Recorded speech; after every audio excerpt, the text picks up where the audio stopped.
Hello मेरे प्यारे दोस्त, आप लोग का स्वागत है आप लोग का अपना यूट्यूब चैनल फ्यूचर कैरियर पे। आज मैं सोशल साइंस में ज्योग्राफी का फर्स्ट चैप्टर स्टार्ट करने जा रहा हूँ। वो चैप्टर का नाम है संसाधन एवं विकास। चैप्टर का नाम है संसाधन एवं विकास। चलिए लिखते हैं ज्योग्राफी। ज्योग्राफी चैप्टर का नाम है संसाधन एवं विकास। देखिए इस चैप्टर में हम जानेंगे संसाधन किसे कहते हैं, संसाधन को किस किस आधार पर बांटा गया है, और भूमि के बारे में, और भूमि के लिए क्या क्या कदम उठाया गया, कौन सम्मेलन कब हुआ, इस चैप्टर में हम जानेंगे संसाधन एवं विकास के चैप्टर में। पहला चलिए बिना टाइम वेस्ट किए हम लोग टॉपिक पे आ जाते हैं। संसाधन किसे कहते हैं, पहला क्वेश्चन आता होगा आप लोग के मन में भी। क्लियर? देखिए, मानवीय आवश्यकताओं को पूर्ति करने वाले सभी जीव जंतु एवं पदार्थ क्या कहलाते हैं? संसाधन। जितने भी जीव जंतु पदार्थ हैं जो मानव की आवश्यकता के लिए होते हैं या उपयोग में आते हैं, ये क्या कहलाएंगे? संसाधन कहलाएंगे। चलिए संसाधन को कितने भाग में बांटा गया है जानते हैं। संसाधन को 2 भागों में बांटा गया है। देखिए, प्राकृतिक संसाधन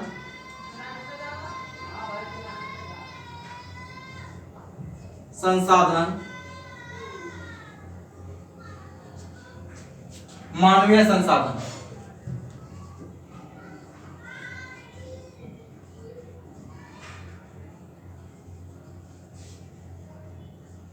अब जानते हैं हम लोग प्राकृतिक संसाधन क्या होता है। बिल्कुल आप लोग बस सुनिए, कॉपी कलम में लिखना नहीं है, क्योंकि आपके डिस्क्रिप्शन में एक लिंक दिया जाएगा। उस लिंक में हर ऑब्जेक्टिव क्वेश्चन जो समझाया गया है बोर्ड पर वो रहेंगे। तो टेंशन लेने की बस मोबाइल ऐसे खोलिए, बस सीख रहे हैं, कुछ नहीं, हंसी से पढ़ रहे हैं, हंस कर आज पढ़ते हैं थोड़ा सा। देखिए संसाधन क्या होता है, प्राकृतिक संसाधन क्या होता है? प्राकृतिक से प्रदत्त, जो हमें प्राकृतिक से प्राप्त हो उसे हम लोग क्या कहेंगे? प्राकृतिक संसाधन। जो भगवान के द्वारा गिफ्टेड क्या है, भगवान के द्वारा दिया गया है, उसे मानव ने नहीं बनाया है, उसे क्या कहेंगे? प्राकृतिक संसाधन। प्राकृतिक संसाधन एग्जांपल में देख लेता हूं, हवा पानी, भूमि, सूर्य का प्रकाश, इट्स एक्स्ट्रा। देखिए आप लोग गाना सुने होंगे, जन्म जन्म का प्यार है तुम्हारा हमारा। ऐसे ही हम लोग का रिश्ता है प्राकृतिक संसाधन से। प्राकृतिक जैसे देखिए, हम लोग को जीने के लिए क्या क्या चाहिए? रोटी, कपड़ा और मकान तो चाहिए ही। देखिए इसमें कपड़ा भले ही नहीं चाहिए, नहीं इंक्लूड है, बट हवा तो हमें सांस के रूप में लेते हैं, पानी हम लोग पीते हैं, और भूमि अन्य कहाँ उपजाते हैं? भूमि पे, इट्स एक्स्ट्रा और भी चीजें। अब बिना चलिए, अब मानव संसाधन, मानव द्वारा निर्मित पदार्थ क्या कहलाएंगे? मानवीय संसाधन। मानव अपने आवश्यकता के लिए कुछ निर्माण करते हैं। मानव द्वारा निर्मित पदार्थ क्या कहलाते हैं? मानवीय संसाधन। जैसे हो जाएगा एग्जांपल, टीवी, रेलगाड़ी, मकान, कपड़ा, इट्स एक्स्ट्रा। ये हो गया आपका इसके किसके टाइप्स? संसाधन के 2 प्रकार, प्राकृतिक संसाधन, मानवीय संसाधन। अब देखिए इसको किस किस आधार पर बांटा गया है, ये चीज जान लेते हैं बिना टाइम वेस्ट किए। आइए, पहला क्या गया है, किसके आधार पर बांटा गया है ये जानते हैं। उत्पत्ति के आधार पर संसाधन को 2 प्रकार से बांटा गया है। उत्पत्ति के आधार पर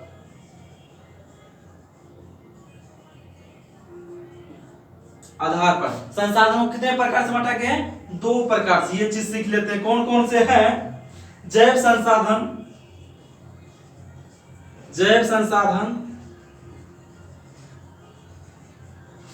अजैव संसाधन।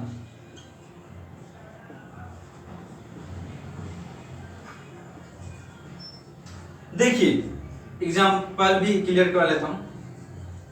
देखिए जैव संसाधन जीव मंडल से प्राप्त संसाधन, जैसे देखिए वे जीव जो मानव आवश्यकता को पूर्ति करते हैं उसे जैव संसाधन कहते हैं। अजैव मतलब वे निर्जीव पदार्थ जो मानव आवश्यकताओं को पूर्ति करता है, वो क्या कहलाता है? अजैव संसाधन। जैसे देख लीजिए ये चट्टान,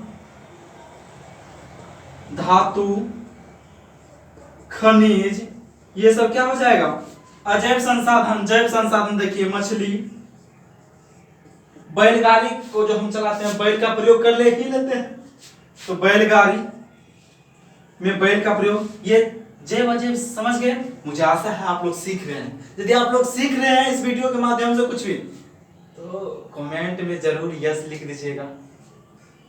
आगे देखिए विकास के आधार पर क्या बांटा गया है? विकास के आधार पर, विकास के आधार पर संसाधन को कितने भाग में बांटा गया है ये जानते हैं। विकास के आधार पर संसाधन को 4 भागों में बांटा गया है। संभावी संसाधन,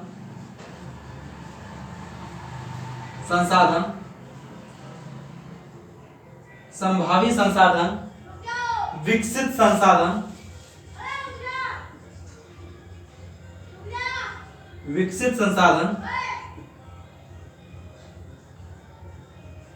तीसरा है भंडार संसाधन, चौथा है हमारा संचित कोष। ये चीज जानते हैं फटाफट इसकी क्या है परिभाषा, इसमें क्या होता है? संभावित संसाधन में वैसे संसाधन जो हमारे पास संरक्षित तो है बट उसका प्रयोग नहीं कर रहे हैं, वैसे संसाधन को संभावित संसाधन क्या कहते हैं? क्या कहेंगे? वैसे संसाधन जो हमारे पास संरक्षित है बट उसका उपयोग नहीं कर रहे हैं, संभावित संसाधन कहते हैं। और विकसित संसाधन, वैसे संसाधन जो विकसित हो चुका है, जिसके तकनीक के प्रयोग से हम लोग अपना इकोनॉमिक डेवलप कर रहे हैं, वैसे संसाधन को विकसित संसाधन कहेंगे। अगला संसाधन है भंडार। भंडार क्या होता है? आप लोग को भंडार से लग ही रहा होगा कि कुछ खजाना जमा हुआ कोई वस्तु, ऐसे ही है। भंडार वैसे संसाधन है जो भंडार तो है बस कुछ तकनीकी प्रॉब्लम, उसके बारे में ज्ञान नहीं होने के कारण उसका उपयोग नहीं कर पा रहे हैं, उसे क्या कहेंगे? भंडार संसाधन। या आर्थिक प्रॉब्लम के कारण उसका उपयोग नहीं कर पा रहे हैं, वो भंडार संसाधन ना। जैसे देखिए एक जनबोला देश है, वहां क्या हुआ है कि पेट्रोलियम का खदान है, रिसर्चमैन ने उसे रिसर्च कर लिया है, बट उस देश का इकोनॉमी बहुत ही कमजोर है, जिसके कारण वो देश अपना पेट्रोल बेच नहीं पा रहा है और अपना देश का आर्थिक स्थिति नहीं बना पा रहा है। और आगे आते हैं अगला टॉपिक, संचित कोष क्या होता है? संचित कोष एक प्रकार का भंडार है जो भविष्य के लिए बचा कर रखाया जाता है, संचित कोष। ठीक है, अब चलते हैं अगला। देखिए समाप्यता के आधार पर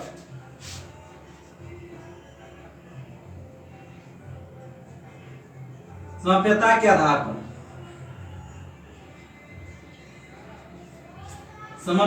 आधार पर संसाधन को कितने भागों में बांटा गया है ये जानते हैं। समाप्यता के आधार पर संसाधन को 2 भागों में बांटा गया है, वो है नवीकरणीय संसाधन,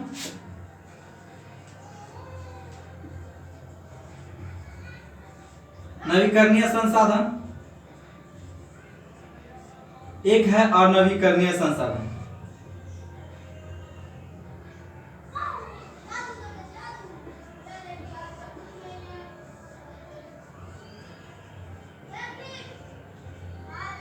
अनवीकरणीय संसाधन, अनवीकरणीय संसाधन और नवीकरणीय संसाधन वैसे वो संसाधन जिसे रासायनिक या भौतिक प्रक्रिया द्वारा पुनः उपयोग में लाया जा सके उसे नवीकरणीय संसाधन कहेंगे। जैसे में देखिए सौर ऊर्जा, वैसे संसाधन जो जिसे हम रासायनिक तथा भौतिक प्रक्रिया द्वारा पुनः उपयोग में लाया जा सकता है उसे नवीकरणीय संसाधन कहते हैं। उल्टा अनवीकरण वैसे संसाधन जिन्हें एक बार उपयोग करने के बाद उसे पुनः दोबारा प्रयोग में लाने के लिए लाखों वर्ष लग जाता है, उसे अनवीकरणीय संसाधन कहते हैं। यानी तो कह सकते हैं एक बार उपयोग में लाने के बाद दोबारा प्रयोग नहीं कर सकते, यदि कर सकते हैं तो लाखों वर्ष के बाद। जैसे हो जाएगा खनिज, एग्जाम्पल क्या हो जाएगा, खनिज, पेट्रोलियम, पेट्रोलियम इत्यादि। एक टॉपिक और बचा है, आते हैं लास्ट टॉपिक पे संसाधन के। अब देखिए स्वामित्व, स्वामित्व के आधार पर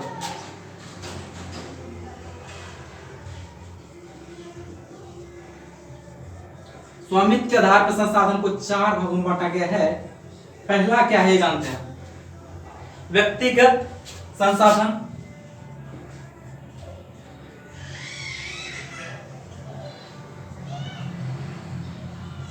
व्यक्तिगत संसाधन, सामूहिक संसाधन,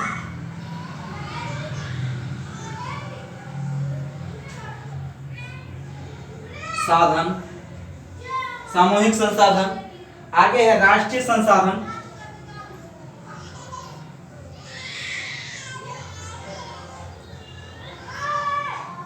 संसाधन और है अंतरराष्ट्रीय संसाधन।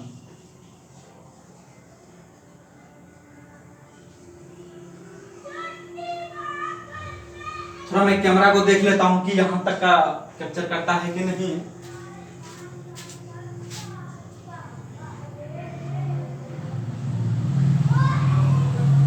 बिल्कुल, आप लोग को थोड़ा सा प्रॉब्लम आएगा, मैं बोल भी देता हूं क्या होता है। व्यक्तिगत संसाधन क्या होता है, वैसे संसाधन जिसमें व्यक्तिगत आधार, जैसे भूमि तो व्यक्तिगत अधिकार हो और उसका क्या हो कानूनी तौर से उसका, जैसे देखिए भूमि जो होता है, भूमि का कुछ टैक्स होता है वो सरकार को जाता है, वो व्यक्तिगत संसाधन जिसमें व्यक्तिगत अधिकार हो उसे व्यक्तिगत संसाधन कह देते हैं, या निजी अधिकार हो। एग्जाम्पल के लिए हो जाएगा जैसे कुछ भूमि है उसका लीगल तो टैक्स दे रहे हैं सरकार को। और सामूहिक संसाधन वैसे संसाधन जिस पे एक व्यक्ति का अधिकार न होकर सभी व्यक्ति का अधिकार, जैसे देखिए चर्च, जितने इमारतें हैं, पुरानी पुरानी बिल्डिंगें हैं, जैसे ताजमहल, ये सब क्या है, सामूहिक संसाधन है। देखिए सामूहिक संसाधन से सबका अधिकार हो, जैसे मंदिर हो गया सबका अधिकार है। ऐसे ही सेम एज वेल कह सकते हैं राष्ट्रीय संसाधन, इसमें कुछ एग्जांपल तो मैचिंग भी कर सकता है। सामूहिक संसाधन में गांव घर के लिए होता है, सामूहिक के लिए, और ये राष्ट्रीय संसाधन में वैसे संसाधन जिसमें एक व्यक्ति का अधिकार नहीं हो सकता, पूरे राष्ट्र का अधिकार, पूरा देश का अधिकार हो सकता है।